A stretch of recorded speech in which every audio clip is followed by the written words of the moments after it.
ತಮ್ಮ ಸ್ವಂತ ಮಗನಲ್ಲವೇ? ಹೆತ್ತ ಮಗನಿಗೆ ತುತ್ತು ಅನ್ನ ಕೊಡದೆ ಎತ್ತಲಿಂದಲೋ ಬಂದವನನ್ನು ಎತ್ತಿ ಮುದ್ದಾಡುವ ತಾಯಿ ಎಲ್ಲಾದರೂ ಉಂಟೆ? ನಾನು ಮಂತ್ರಿ, ರಾಜರ ಕ್ಷೇಮ, ರಾಜ್ಯದ ಕ್ಷೇಮವೇ ನನ್ನ ಗುರಿ. ತಾವು ದುಡುಕಿದರು ನಾನು ದೂರಾಲೋಚನೆ ಮಾಡಿ ಸರಿಯಾದ ಮಾರ್ಗವನ್ನು ತೋರಿಸಬೇಕಾದ್ದು ನನ್ನ ಕರ್ತವ್ಯವಲ್ಲವೇ? ಅದಕ್ಕಾಗಿ ಹೇಳುತ್ತಿದ್ದೇನೆ, ತಾವು ತಮ್ಮ ಮಗನಿಗೆ ಅನ್ಯಾಯ ಮಾಡಬೇಡಿ. ಇದೇ ನನ್ನ ಹಿತವಚನ. ಅದು ಸರಿ, ಮಣಿಕಂಠನ ಪಟ್ಟಾಭಿಷೇಕವನ್ನು ಹೇಗೆ ತಡೆಯುವುದು? ಅದಕ್ಕೆ ನಾನಿಲ್ಲವೇ? ನಾನು ಹೇಳಿದಷ್ಟು ನೀವು ಮಾಡಿದರೆ ಸಾಕು. ಏನು?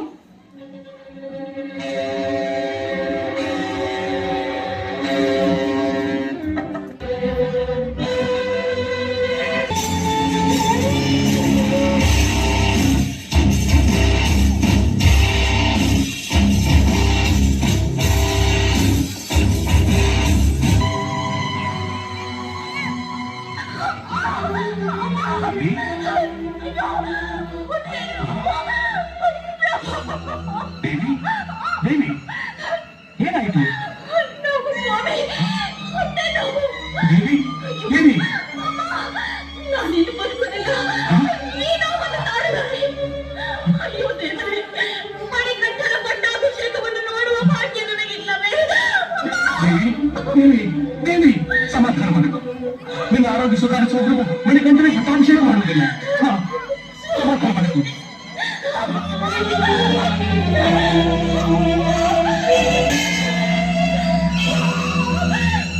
ಅವನಿಗೆ ವೈದ್ಯರು ಬೇಗನೆ ಬರಬೇಡಿ. ಅಪ್ಪನೇ ಪ್ರಭು.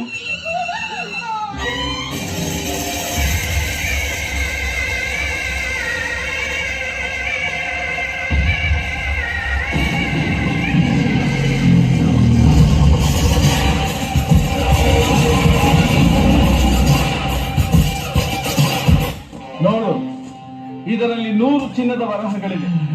ಈಗ ಹೇಳು, ನಾನು ಹೇಳಿದ ಹಾಗೆ ಹೇಳುವೆಯೋ ಇಲ್ಲವೋ? ಹೇಳುತ್ತೇನೆ, ಹೇಳುತ್ತೇನೆ, ಖಂಡಿತ ಹೇಳುತ್ತೇನೆ. ಇದರ ಮುಂದೆ ಸುಳ್ಳು ಸತ್ಯವಾಗುವುದು. ಹೇಳಿ, ಏನ್ ಹೇಳಬೇಕು ಹೇಳಿ.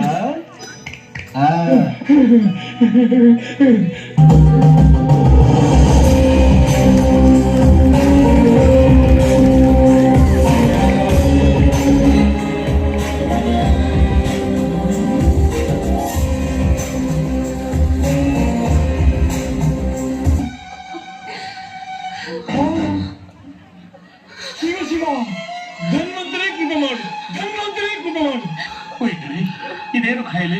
ಅಸುರ ಮೃತರ ಶೂಲೆ ಎಂದು ನರಮಾಂಸ ಭಕ್ಷಕರಾದ ರಾಕ್ಷಸರಿಗೆ ಬರುವಂತಹ ಹೊಟ್ಟೆ ನೋವು.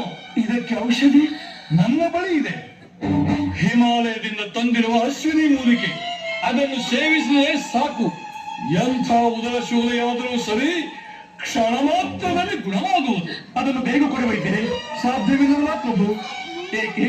ಆ ಮೂಲಿಕೆಯನ್ನು ಅರೆದು ಹುಲಿಯ ಹಾಲಿನಲ್ಲಿ ಬೆರೆಸಿ ಕುಡಿಸಬೇಕು. ಹುಲಿಯ ಹಾಲು ಅದು ಸಿಗದಿದ್ದರೆ ಏನೂ ಪ್ರಯೋಜನವಿಲ್ಲ. ಮಂತ್ರಿಗಳೇ, ಈಗೇನು ಮಾಡುವುದು? ದಿಕ್ಕೇ ತೋಚುತ್ತಿಲ್ಲ ಮಹಾಪ್ರಭು. ಕಾಡಿಗೆ ಹೋಗುವವರು ಯಾರು? ಬಲಿ ಹಾಕಿರುವ ಹೆಣ್ಣು ಹುಲಿಯನ್ನು ಹುಡುಕುವವರು ಯಾರು? ಅದನ್ನು ಹಿಡಿದು ಹಾಲು ಕರೆಯುವವರು ಯಾರು? ಅಯ್ಯೋ ದೇವರೇ, ಈಗ ನಾನೇನು ಮಾಡಲಿ? ನಾನೇನು ಮಾಡಲಿ?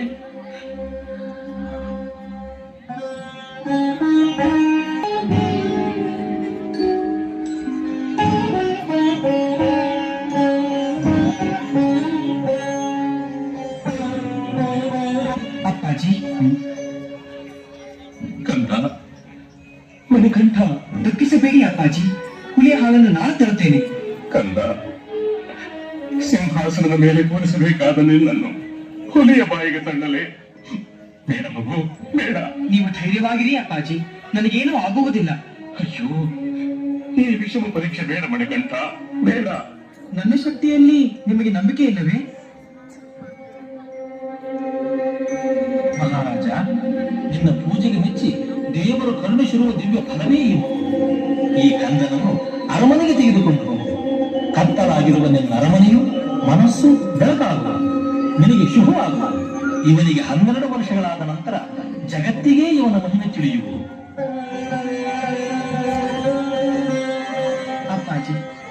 ದೈವ ಸಂಕಲ್ಪವಿಲ್ಲದೆ ಒಂದು ಹುಲ್ಲು ಗರಿಕೆಯೂ ಆಡದು. ಯಾವ ಮಹತ್ ಕಾರಣಕ್ಕಾಗಿ ಅಮ್ಮನಿಗೆ ಈ ಕಾಯಿಲೆ ಕಾಣಿಸಿಕೊಂಡಿದೆಯೋ ಯಾರಿಗೆ ಗೊತ್ತು. ಮಾತೃದೇವರ ಸೇವೆಗೆ ನನಗಿದೊಂದು ಅವಕಾಶ ಸಿಕ್ಕಿದೆ. ದಯವಿಟ್ಟು ನನ್ನನ್ನು ತಡೆಯಬೇಡಿ, ಆಶೀರ್ವಾದ ಮಾಡಿ.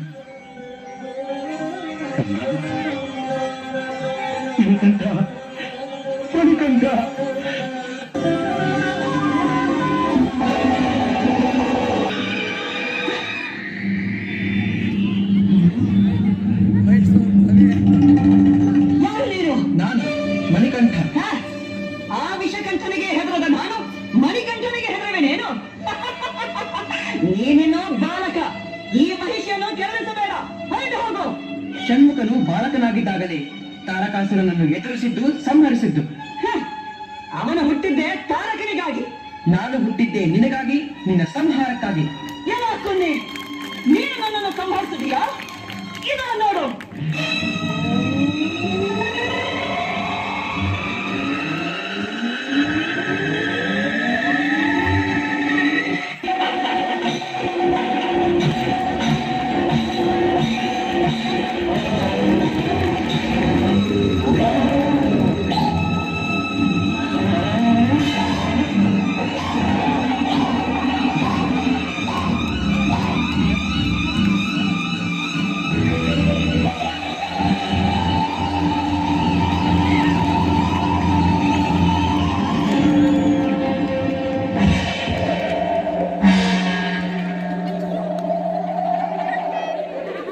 Sebelum mau ke sana, sebelum mau ke sana.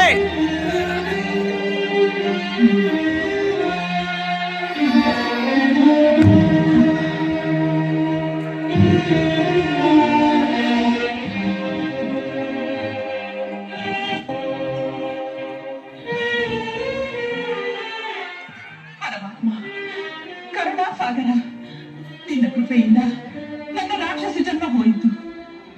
ಕಾವಾಲು ಋಷಿಯ ಮಗಳಾಗಿ ಹುಟ್ಟಿ ಮಹಾ ತಪಸ್ವಿಯ ಕೈ ಹಿಡಿದು ಅಜ್ಞಾನದಿಂದ ಪತಿಯೊಡನೆ ಕಾಮಾತ್ರಳಾಗಿ ನಡೆದುಕೊಂಡು ಆತನ ತಪಸ್ಸಿಗೆ ಅಡ್ಡಿ ಮಾಡಿದ ಕಾರಣ ಶಾಪಗ್ರಸ್ತಳಾಗಿ ರಾಕ್ಷಸ ಜನ್ಮವೆತ್ತಿದೆ. ಮಾಡಬಾರದ ಪಾಪಗಳನ್ನು ಮಾಡಿದೆ. ನನ್ನ ಅಪರಾಧಗಳನ್ನೆಲ್ಲ ಮನ್ನಿಸು ಸ್ವಾಮಿ, ಮನ್ನಿಸು. ನೀನೀಗ ಪವಿತ್ರನಾದೆ. ಇನ್ನು ಮುಂದೆ ನನ್ನ ಸನ್ನಿಧಿಯಲ್ಲೇ ನೆಲೆಸಿ ಮಾಳಿಗೆ ಪುರತ್ತಮ್ಮ ಎಂಬ ಹೆಸರಿನಿಂದ ಪ್ರಸಿದ್ಧಳಾಗು. ಭಕ್ತರ ಪೂಜಾ ಗೌರವಗಳನ್ನು ಸ್ವೀಕರಿಸಿ ಅವರ ಕಷ್ಟಗಳನ್ನು ಪರಿಹರಿಸು. ಕೃತಾರ್ಥಳಾದೆ.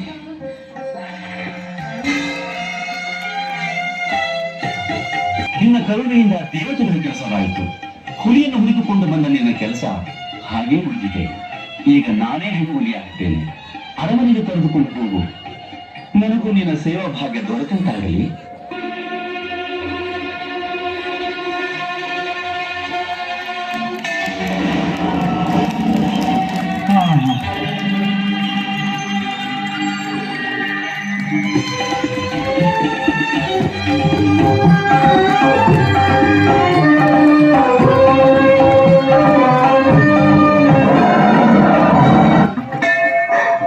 ಆಪತ್ ಬಾಂಧವನೇ, ಅಯ್ಯಪ್ಪ. ಆಶ್ರಿತ ವತ್ಸಲನೇ, ಅಯ್ಯಪ್ಪ. ಶಕ್ತಿ ಸ್ವರೂಪನೇ, ಅಯ್ಯಪ್ಪ. ಕರುಣಾಸಾಗರನೇ, ಅಯ್ಯಪ್ಪ. ಅನ್ನದಾನ ಪ್ರಭುವೆ, ಅಯ್ಯಪ್ಪ. ಶಾಂತಮೂರ್ತಿಯೇ, ಅಯ್ಯಪ್ಪ. ದೀನರ ಬಂಧುವೆ, ಅಯ್ಯಪ್ಪ. ಲೋಕೋದ್ಧಾರಕನೇ, ಅಯ್ಯಪ್ಪ. ಕರುಣಾಸಾಗರನೇ, ಅಯ್ಯಪ್ಪ. ರಕ್ಷಿಸು, ರಕ್ಷಿಸು. ಎಷ್ಟೋ ವರ್ಷಗಳಿಂದ ನಿನ್ನ ಆಗಮನವನ್ನು ನಿರೀಕ್ಷಿಸುತ್ತಾ ತಪಗೈದೆ. ಲೋಕೋದ್ಧಾರಕ್ಕಾಗಿ ಧರೆಗೆ ಬಂದ ಧರ್ಮ ಪ್ರಭುವೆ, ನನ್ನನ್ನು ಧರಿಸು. ಶಬರಿ, ನಿನ್ನ ಇಷ್ಟ ಸಿದ್ಧಿಸಲಿ. ನೀನು ತಪಸ್ಸು ಮಾಡಿದ ಈ ಸ್ಥಳ ಇಂದಿನಿಂದ ಶಬರಿಮಲೆ ಎಂದೇ ಪ್ರಸಿದ್ಧಿಯಾಗುವುದು. ಅಷ್ಟು ಸಾಲದು ತಂದೆ. ನೀನು ಅನವರತ ಈ ಗಿರಿಯಲ್ಲಿಯೇ ನೆಲೆಸಬೇಕು. ಶರಣು ಎಂದು ಬಂದವರ ಕಷ್ಟಗಳನ್ನು ನಿವಾರಿಸಿ ನೆಮ್ಮದಿ ಕೊಡಬೇಕು ತಂದೆ. ಆಗಲಿ, ನಿನ್ನಿಷ್ಟದಂತೆ ಆಗಲಿ. ನೀನು 18 ಬಾರಿ ಪ್ರದಕ್ಷಿಣೆ ಮಾಡಿ ನಮಸ್ಕರಿಸಿ ಬೇಡಿದ ಬೇಡಿಕೆಯಂತೆ ನಾನು ಇನ್ನು ಮುಂದೆ ಈ ಶಬರಿಮಲೆಯಲ್ಲೇ ನೆಲೆಸುವೆನು. ನನ್ನ ಮಂದಿರಕ್ಕೆ 18 ಮೆಟ್ಟಿಲುಗಳಿತ್ತು. ಅವು 18 ಸಿದ್ಧಿಗಳ ಸಂಕೇತವಾಗಿರುವವು. ಬರುವ ಭಕ್ತರು ಪ್ರತಿ ವರ್ಷವೂ ಒಂದೊಂದು ಸಿದ್ಧಿಯನ್ನು ಪಡೆಯುವರು. 18 ವರ್ಷಗಳು ನಿರಂತರವಾಗಿ ಈ ಪುಣ್ಯ ಭೂಮಿಗೆ ಬಂದು ದರ್ಶನ ಮಾಡಿದವರು ಸಿದ್ಧ ಪುರುಷರಾಗಿ ಮೋಕ್ಷವನ್ನು ಪಡೆಯುವರು. ಧನ್ಯವಾದೆ ತಂದೆ, ಧನ್ಯವಾದೆ.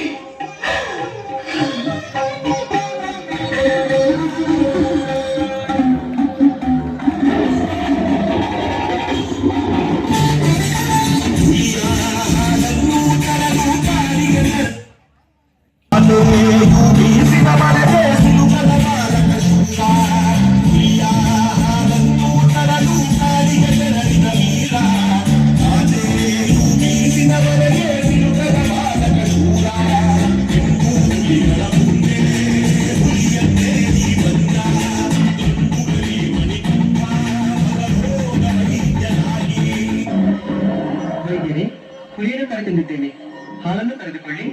ತಪ್ಪಾಯಿತು ಒಡೆಯ. ಚಿನ್ನದ ವಲಯಕ್ಕೆ ಆಸೆಪಟ್ಟು ಮಂತ್ರಿಗಳ ಮಾತನ್ನು ಕೇಳಿ ಮಣ್ಣು ತಿನ್ನುವ ಕೆಲಸ ಮಾಡಿಬಿಟ್ಟೆ. ದಯವಿಟ್ಟು ಕ್ಷಮಿಸಿ.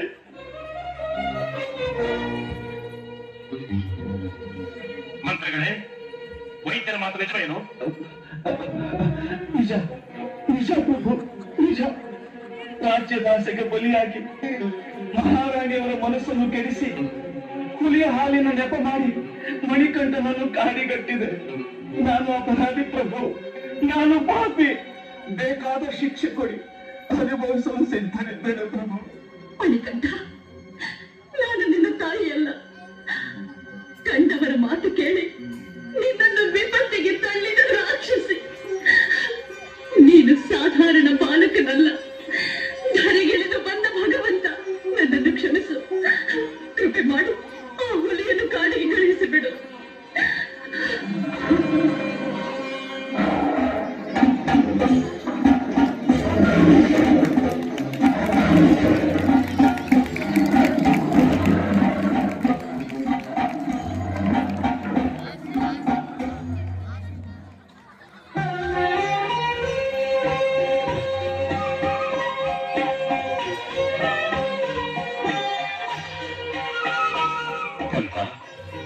ಮಣಿಕಂಠ, ಇವರೆಲ್ಲರ ಪರವಾಗಿ ನಾನು ಕೈ ಮುಗಿದು ಕೇಳಿಕೊಳ್ಳುತ್ತೇನೆ. ನಡೆದದ್ದೆಲ್ಲ ಕನಸೆಂದು ಭಾವಿಸಿ ಇವರ ತಪ್ಪುಗಳನ್ನೆಲ್ಲ ಮನ್ನಿಸಿ ಬಿಡಪ್ಪ. ಅಪ್ಪಾಜಿ, ನಡೆದ ಘಟನೆಗೆ ಇವರೆಲ್ಲ ನಿಮಿತ್ತ ಮಾತ್ರ. ನಾನು ಇಲ್ಲಿಗೆ ಬಂದ ಕಾರಣವೇ ಬೇರೆ. ನೀವೆಲ್ಲರೂ ಸೇರಿ ನಿಮಗರಿವಿಲ್ಲದೆಯೇ ನನ್ನ ಕಾರ್ಯಕ್ಕೆ ಸಹಾಯ ಮಾಡಿದಿರಿ. ಆ ಪರಮಾತ್ಮ ನೀವೆಲ್ಲರಿಗೂ ಶುಭವನ್ನುಂಟು ಮಾಡಲಿ. ಗುರುಗಳೇ, ಹಿಂದೆ ಮಣಿಕಂಠನ ಪಟ್ಟಾಭಿಷೇಕಕ್ಕೆ ಸಿದ್ಧತೆಯನ್ನು ಮಾಡಿ. ಅಪ್ಪಾಜಿ, ರಾಜ್ಯವನ್ನಾಳುವ ಹಂಬಲ ನನಗಿಲ್ಲ. ಅದು ನನ್ನ ಕರ್ತವ್ಯವೂ ಅಲ್ಲ. ನನ್ನ ತಮ್ಮನಿಗೆ ಪಟ್ಟಾಭಿಷೇಕ ಮಾಡಿ ಅವನನ್ನು ಸಿಂಹಾಸನದ ಮೇಲೆ ಕೂರಿಸಿ ಆನಂದ ಪಡಿ. ಮಣಿಕಂಠ, ನಿನ್ನ ಮುಂದಿನ ಗುರಿ ಏನೆಂದು ನಿರ್ಧರಿಸಿರುವೆಯಪ್ಪ? ಅಪ್ಪಾಜಿ, ಅರಮನೆಯ ಪಂಜರದ ಗಿಳಿಯಾಗಲು ನನಗಿಷ್ಟವಿಲ್ಲ. ವೈರಾಗ್ಯವೇ ನನ್ನ ಸಿಂಹಾಸನ. ಈ ವಿಶ್ವವೇ ನನ್ನ ರಾಜ್ಯ. ಲೋಕೋದ್ಧಾರವೇ ನನ್ನ ಕರ್ತವ್ಯ. ನನ್ನನ್ನು ನೋಡಬಯಸುವವರೇ ನನ್ನ ಜನನಿ.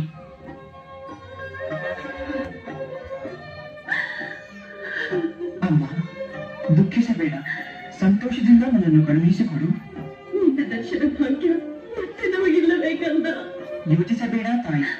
ಪ್ರತಿ ವರ್ಷವೂ ಮಕರ ಸಂಕ್ರಾಂತಿ ಎಂದು ಪರಂಜ್ಯೋತಿ ರೂಪರಾಗಿ ತಮ್ಮೆಲ್ಲರಿಗೂ ಕಾಣಿಸಿಕೊಳ್ಳುತ್ತೇನೆ. ಅಪ್ಪಾಜಿ, ತಮಗೆ ಕೆಲವು ವಿಷಯಗಳನ್ನು ತಿಳಿಸಬೇಕು. ನನ್ನೊಡನೆ ಬನ್ನಿ.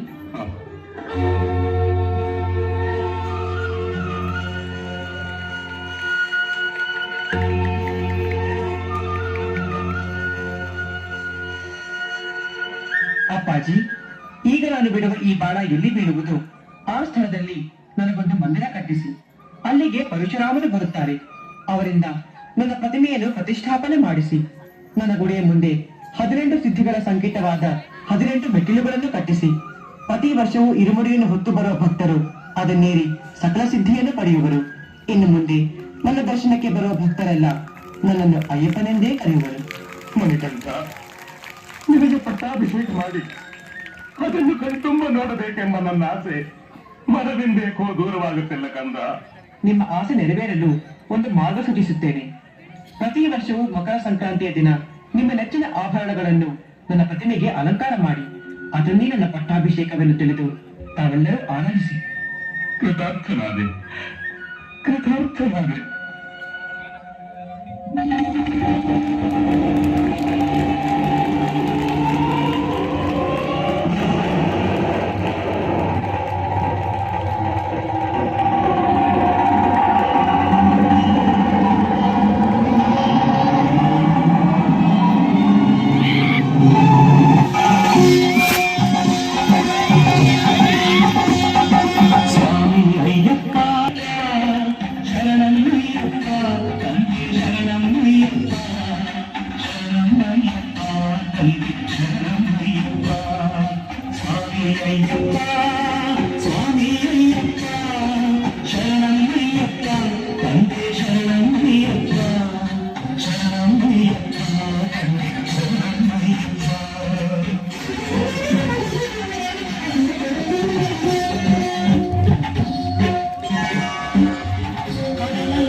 ಅಭಿಷೇಕ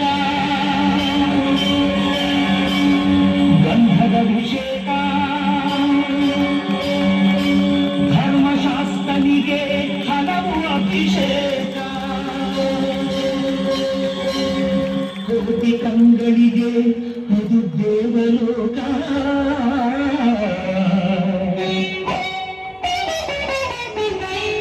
ನಿಜವಾಗಿ ಅಂದೇ ಬದುಕಿತ್ತು ಸಾರ್ಥಕ ಅಲಂಕಾರವಲ್ಲ ಮುಗಿದಾದ ಮೇಲೆ ಕರ್ಪೂರದಿಂದ ಬೆಳಗುವ ವೇಳೆ ಬಾನಲ್ಲಿ ಮೂಡಿ ಬರುವುದು ಜ್ಯೋತಿ ಬೆಳಗುವುದು ಆನಂದ ಜ್ಯೋತಿ